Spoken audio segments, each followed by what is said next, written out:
بسیار شخص سیاستمدار بود. یک شخصی خیلی چی جوی گفت او داره که ابو مسلم خراسانی را کشته است. همون شخصی که سببگاری اساسی به سر قدرت آمدن عباسی‌ها گشت او را کشته است. شخصی که امام اعظم ابو حنیفه را به خاطر آنکه وظیفه و منصب قضا را قبول نکرد گرفت حبس زندانیش کرد، شلاقش میفرمود. ولی در بعضی روایات اومده است که میگه با ضرب یا شلاق ها افگار شد حضرت آخر الامر حتی زهر دادن کشتن شده. تری ورسیه هم است. شخصی که از سیاستش دنیا میلرزید، یک دولت به نهایت کلان در اختیارش. با مدینه منوره اومد با زیارت روضه شریف پیامبر صلی الله علیه و سلم. در مسجد رو اومد بلند گپ سر کرد. حضرت امام مالک ابن انس رحمه الله تعالی، امام اهل سنت و الجماعه، قضای ازیدی در مسجد بود است، در نماز بود است، منتظر نماز فرض ایستادگی است. وقتی گپزنی او را دید با یک غرور و تکبر در مسجد خانه خدا، او مردکو مرد بودن ولی خودمون با او قیاس میکنیم به خدا قسم، و یک همین کودکی که نرخ سبزی را پیاز فرق نمیکنه و تر از خش فرق نمیکنه، از همون کودک‌ها هیچ تفاوتی نداریم. نزدش اومد گفت یا امیر المؤمنین لا ترفع صوتك فی هذا المسجد. یا امیر المؤمنین گفت اینجا صدات بلند نکن، این قصر پادشاهی تو نیست، اینجا خانه الله هست، روضه شریفه محمد رسول الله صلی الله علیه و سلم. فإن الله تعالی ادب قوما فقال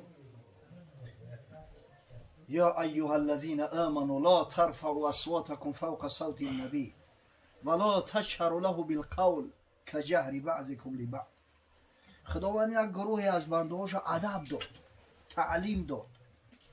گفت کسایی که دعوای ایمانداری میکنه، ای کسایی که دعوای مسلمانی میکنه، صداتون از صدای پیامبر صلی الله علیه و سلم بلند نکنه. در پیش رسول الله صلی الله علیه و سلم آوازی بلند خطی گپ نزنه. و مدح قوما فقال این الذين يغضون اصواتهم عند رسول الله اولئك الذين امتحن الله قلوبهم للتقوى له مغفرة و اجر عظیم. خداوند متعال یک ایده از بنده‌هاش مدح ستایش کرد. گفت او بیشک کسایی که نزد رسول خدا صلی الله علیه و سلم خاموشی را اختیار میکنند، خاموش و آرام ایستن و گوش میاندازند، اینا کسایی هستند که از امتحان پروردگار سربلندانه گذشتند. اینا را البته که مغفرت خدا و رحمت خدا و عطای خدا انتظار است و پاداش بینهایت بزرگی انشاءالله در انتظار شما. بزرگتر از این میشه که همراه رسول الله صلی الله علیه و سلم حشرت کنند، در فردوس اعلی جاد بتند. و ذم قوما فقال این الذين ينادونك من وراء الحجرات اکثرهم لا يعقلون. الله عزوجل یک ایده از بنده‌هاش میگه مذمت کرد، تنقید کرد. گفت بیشک او کسایی که بی ادبانه از پشت دیوار صدا میکنن یا محمد نزد ما خاریچه گفته داد و فیغان میکنن، اینا کسایی هستند که عقل فراست ندارند، حتی اندیشه نمیکنن که اگر فرد روز قیامت شفاعتی تو نباشه روشان سیاه میشود. و این حرمته میتا که حرمته حیا. گفت یا امیر المؤمنین احترام پیامبر صلی الله علیه و سلم بعد وفاتش مثل احترام حضرت در زمان حیات شد. هشتا در سرت بگیر که در نزد روضه شریفه پیغمبر صلی الله علیه و سلم قرار داری. وقتی مرد خدا با صلابت این سخن گفت، میگه فاستکان له المنصور. همو المنصور به همو سیاست و به همو غرور و تکبرش سری تسلیم فرود آورد. بس از گفت توبه کردم دیگه آواز بنا ببرم. در هر موضع هر مکانی که امری به معروف شود، اوکی امری به معروف از چی است؟ از آیه قرآن، از احادیث پیامبر صلی الله علیه و سلم، گفتار بزرگای دین مبین اسلام. در اوج دیگه گپ دنیا حرام می شود، فش کردن به همدیگر حرام، گپ انداختن حرام. در جایی که شیشته اگر میخواهی که برکت بیوه، میخواهی که همین علم نافع خدای تعالی براتون عطا کنه، گوش به اندازه برادران. بابای حاجی این همی سوالای میتا قسم به خدا اگر همه همین خطیبه و اماما را جمع کنیم هم بابای حاجی سوال شو بتا من یقین دارم که 95% نمیدونم همین را از کجا گرفت گوش کرد در ذهنش گرفت در همین علم اکثری صحابه پیغمبر خط سواد خواندن و نوشتن نداشتن گوش کردن در ذهنشو گرفتن علم تعلیم دادن معلم بشرن در محفل با او خاطر محفل تشکیل میکنن که یک فایده و استفاده ببری اخی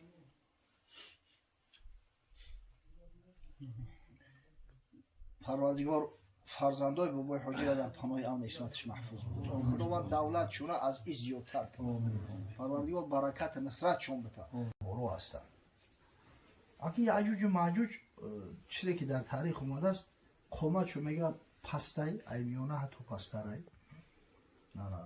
گوشای دراز دارن بنی منقه دارن چشمای تنگ دارن مثل مردمی هندو خیتای مثل مردمی مغول و همین شکل صورتن به نهایت سرشمارن از همه عجیبش همه که عقل فراست ندارن بسیار مردم امتری به عقل به فراستن هر چیزی که میفتین بخوردین از این نقطه نظر بگیری از ترک دیده با همین مردم خیتای شباهت بیشتر دارن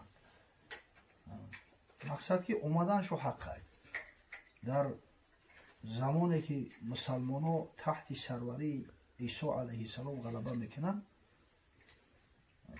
این هم یک امتحان پروردگاره همون وقت یعجوج و معجوج همون صدی ذوالقرنین سراخ میکنن و میبروین میوین دیگه یکون لشکر دمی رشت نگرفتن نمیتونن هر چیزی که در راه میوین میکشن و میخرن و غارت میکنن خود حضرت عیسی علیه السلام همراه مؤمنان با کوه پناه میبرن با قلعه ها پناه میبرن پنهان میشوند میوین تمام کره زمین هم میگیرن در لب بحر میرسن میگن که دیگه جوی نمونده است که ما نگیریم بعد با دعای حضرت عیسی و حکمت الهی قدرت پروردگار هم یک وبای در بیشون میغلطه یک ویروسه همش قتل میکنه همش میبرن یک شب همش میبرن با درجه مرده زیاد میشه که همون بوم و تف و مقصد آگنده شو دیگه همه کائنات فرو میگیرن دیگه انسان ها قوت او را گور کردن و نیست کردن ندارن بعد میگه حضرت عیسی علیه السلام نزد پروردگار دعا میکنه و تضرع میکنه یک برون میبره عجیب یک در ابتدا یک برون غوث میبره میگه شو لذیجه هم رنگ نطفه وری غوث کنیم تا چسبه کنیم بعدا میگه وقتی که همون برون برید این شاید به خاطر اون باشه که همون بیماری های سیریت کننده را نیست کرده برای چی بگم برای پاک کردن ای بعدا برون سیل اومد برید همش هم شما میگیره بحر را میاندازه بحرها و اقیانوس ها پر میشود یا به خوراک نهنگا و ماهیا و حیوان های بحری میشوند همه اینا رو میخورن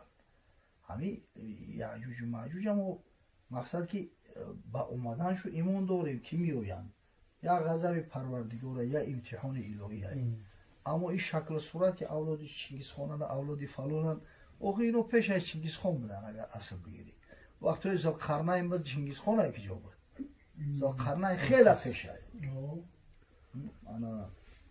یک قومی هستن مقصد از همین اصلش همین است که از بنی بشرن اما چگونگی و در کجا بودن استاد برای ما را آشکار نیست برای ما را معلوم نیست شاید اما ولی فیلم های فانتاستیک که میگیرن که ازمیرینی های دیگه است این هم یک مقصد که این کره زمین در زندگی میکنن در دیگر ازمیرینی زندگی میکنن دیگر نمیفهمیش دیگر دیده نمیتونی شاید همون خیلی باشه مثل که این از جین ها را ما نمیبینیم تو زمانی که تعرض نکنن تو زمانی که شکل صورت نگیرن دیده شو نمیتونیم که شاید همون خیلی باشه و روزی که همون امر پروردگار میشه و مقصد همون نشانه قیامت که واقع میشه و خارج میشن به اذن پروردگار همش کشته و هلاک میشن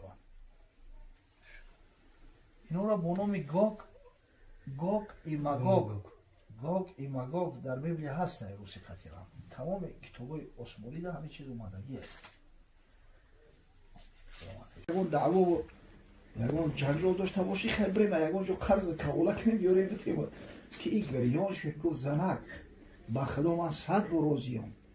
سبحان الله. این فرزند من در بالای منبر دیدم، دلم گم زد، حواسم کرد، ندانسته در حق خودم دعا کردم.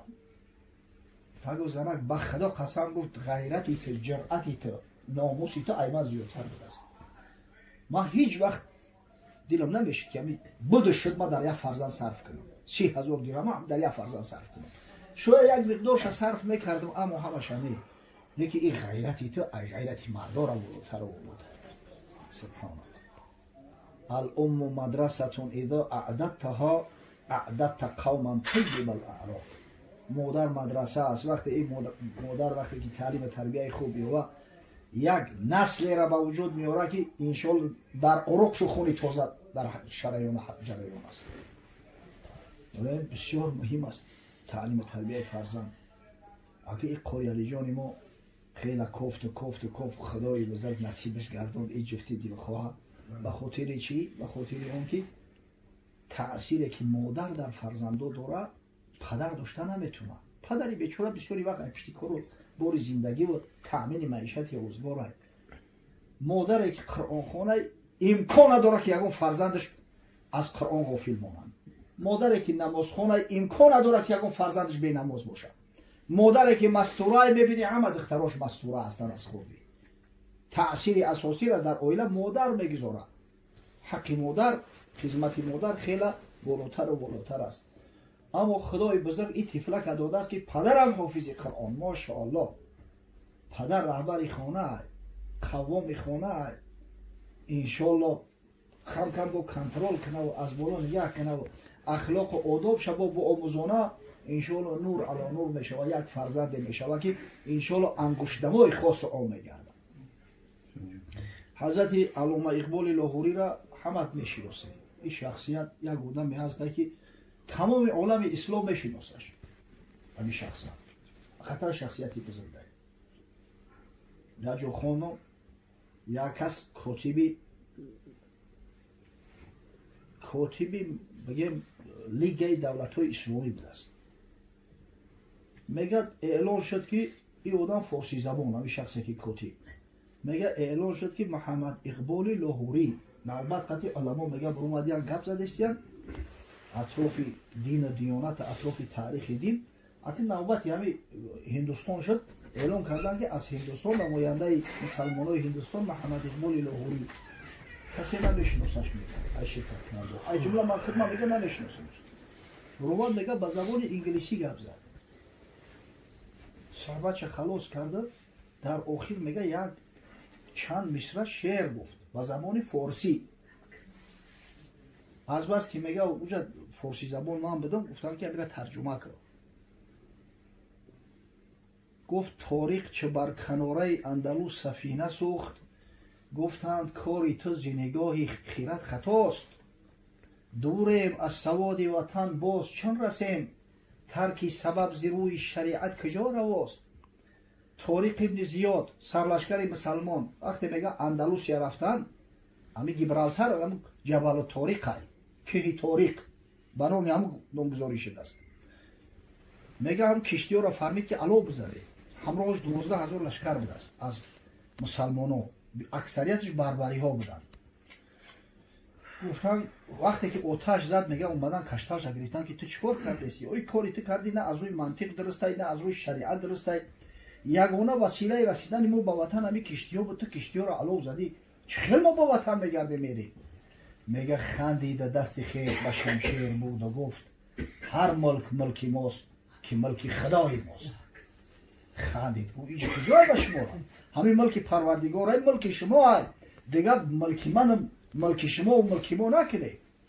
این همین مردکا بودن که الحمدلله امروز در تمام اطراف و اکناف عالم نگاه میگیریم مسلمان ها هستن. هر کس گیردی خونه خچه میگرفت میشش از کجا اسلام جهانگیر میشه. یعنی شخصیت میگه وقتی اکش هیچ وقت ترجمه مثل اصل نمیشه وکو. من که میگه به عربی ترجمه کردم تمام مردم با ندای الله اکبر ایجا شوخیستن میگه. یعنی خیلی میگه یک شهرت جهانی یافت. همه حضرت همه دوست میداریم ببینه افتخاری ما و شما.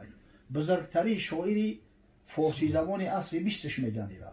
اگر چند فارسی آزاد گپ زدن نمیتونست است، اما شعرش از شعرهای تمام این فارسی زبان اصلی بیش بلند نیست. همه حضرت اطراف آن که چرا راه خدا را انتخاب کرد، چی سبب شد که آدمی که در میونخن خوانده است، در کمبریج خوانده است، در اروپا خوانده، تعلیم اروپایی گرفته است، گمراه نشده، اما خیلی جدی در شریعت باقی ماند که او فلسفه خوندگی او دکتر علم فلسفی است. در همون شب و روز این محبتی که این بدین داره به خدا قسم کاش که ما ای هزار یک حصه شمه داشتیم. یک قصه ترجمه حالی آورده است.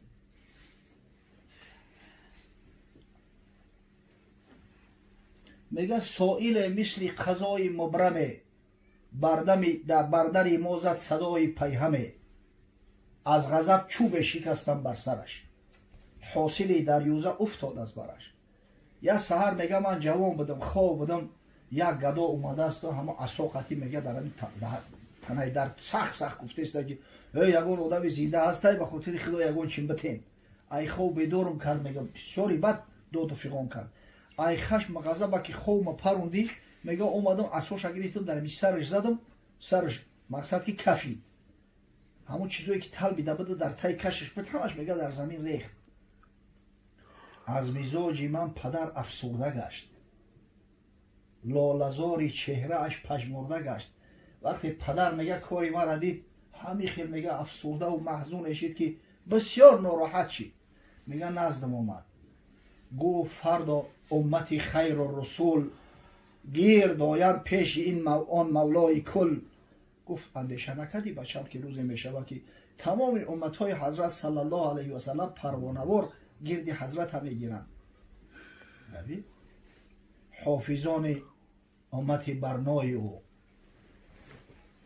عالمان حکمت رعنای او، هم شهیدانی که دین را حجتند، مثل انجم از برای امتند. آخی تمام بزرگا، تمام عالما، تمام قاریا، تمام شهدا، تمام صلحا، حتی گناهگارا به خاطر آنکه طلب شفاعت کنند از پیغمبر صلی الله علیه و سلم که حضرت گفته است شفاعت لاهل الکبائر من امتی، همه میگه در گردی همه حضرت جمع شدگیم. در میان انجمن گردد بلند، ناله های این گدای دردمند. همه وقت میگه این همی گدا ببرویه و بگه یا رسول الله، این همی موسفید به همین ریشی سفیدش فرزرش تربیه نکرد، در دهنی دری خونش اومدم زدن سر مکه فوندن. ای سیراتت مشکل از بی مرکبی، من چی پرسم، من چی گویم چه مرا پرسد نبی.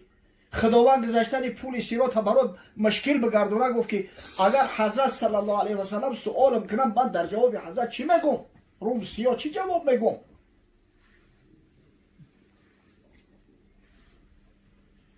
حق جوانی مسلم با تو سپرد، حق یک بچه فرزندی نازنینی به کم و کاست برای تا عطا کرد، فرزند عطای پروردگاره. حق جوانی مسلم با تو سپرد، کو نصیب از دبستانت نبرد. خدای تعالی که فرزندی نازنین نداد، تو برای تعلیم تربیتش چی کوشش کردی، چی سعی کردی؟ مردم خلقها و ملتها را نصیحت میکنن، تعلیم تن برای راست هدایت میکنن، تو نخواهم یک فرزنده که خطا تعلیم داده نتونی. من چی میگم؟ سبحان الله. یا ببین بچه‌م گفت پیش از اون که کاری میکنی خوب اندیشه کن، انما اجتماع مردم در اطراف خیر البشر در ذهنت باشه. باز این ریشی سفیدی من نگر، لرزه بیم و امیدی من نگر. با پدر این کاری نازیبا مکن، پیش مولا بنده را رسوا مکن. ریشی سفید من نمیبینی. آخه من در همین فکری گناه های خودم که پیش پروردگار چی جواب میگفتم باشم، تی خیلی نوجوان مردی نده حقی پدر، مرا شرمنده و سیاه نکن. برای که هر کدام ما و شما مسئول هستیم، در پیش پروردگار جواب میگیم. همین فرزنده که از خوردی پدر و مادر مسلمان داره نصیحتش کردیم، به خدا قسم در گجایش میبینیش معلومه، در هر وظیفه و منصب کار کنه معلومه، هر پایه علمی که قرار داشته باشه معلومه. اما فرزنده که از خوردی از پدر نصیحت نشنید، اصلاح نشید، خشتی اول کجله موندن، بیچاره پدر و مادر در عذاب. پدر و مادر مردیان رفتیان فقط لعنت میشنود، فقط دشنام حقارت میشنود. از همین خاطر همیشه سعی کنیم باید همیشه در اندیشه او باشیم که آخه پگاه ما و شما پرسیده میشویم، از رعیت ها پرسیده میشویم. انشاءالله من یقین دارم